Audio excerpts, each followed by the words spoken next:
everyone, welcome to ED304, the teacher and the community, school culture and organizational leadership. So we have here the unit 4, the teacher as school culture catalyst. Under this, we have the structure in schools, and we're going to tackle specifically the DepEd organizational structure based on the Republic Act number 9155, the national division and the school. So, but before anything else, let us know first what are our objectives. So, first is to identify the three levels of the Department of Education organizational structure established by the Republic Act number 9155. Create a visual representation of the DepEd organizational structure through a diagram. And lastly, appreciate the importance of a well-defined organizational structure for effective education delivery through an essay. So let's start by knowing the Republic Act number 9155. So the Department of Education here in the Philippines is responsible for administration, regulation, and the supervision of the country's basic education system. Act instituting a framework of governance for basic education, establishing authority and accountability, renaming the Department of Education, Culture and Sports as the Department of Education and for other purposes.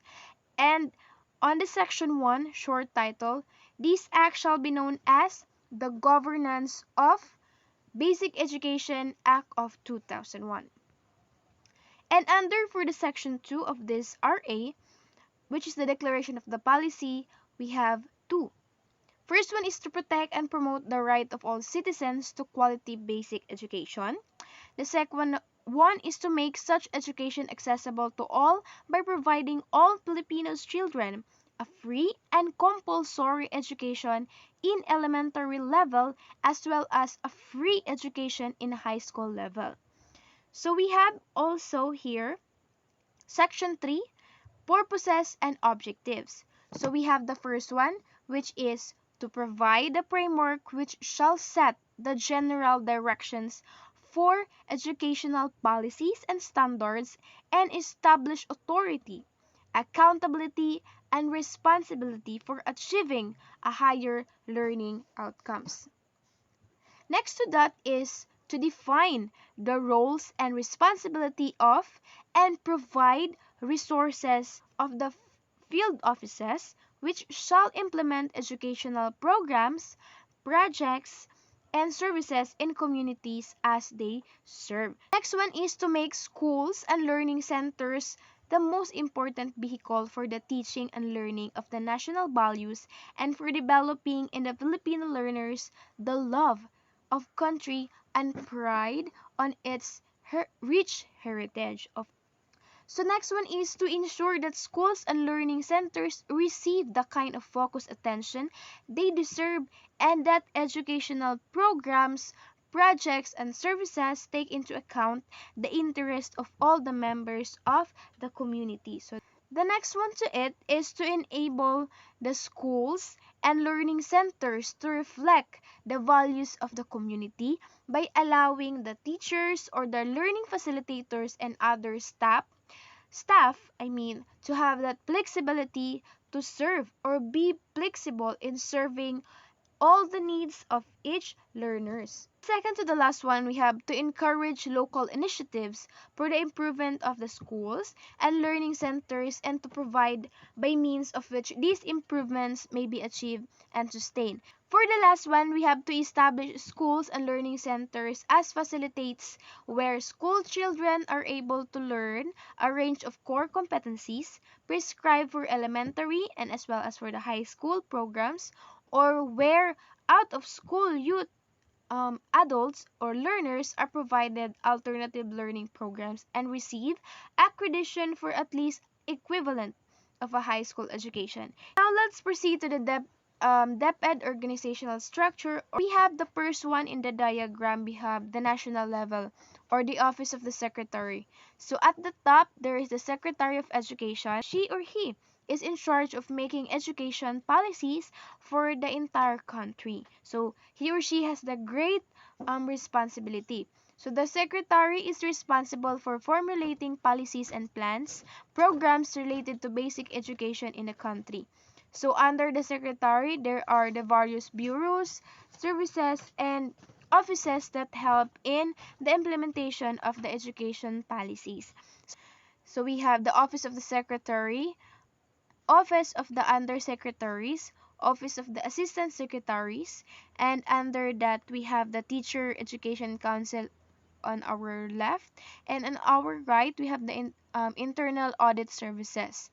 So under also of this one is the curriculum and instruction, governance and operations, finance and administration, legal and legislative affairs, and strategic management.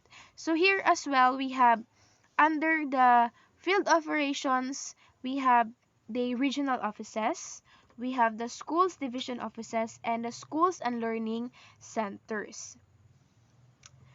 For the next one, we have the office of the schools division superintendent, the office of the schools division superintendent proper, office of the assistant school division superintendent.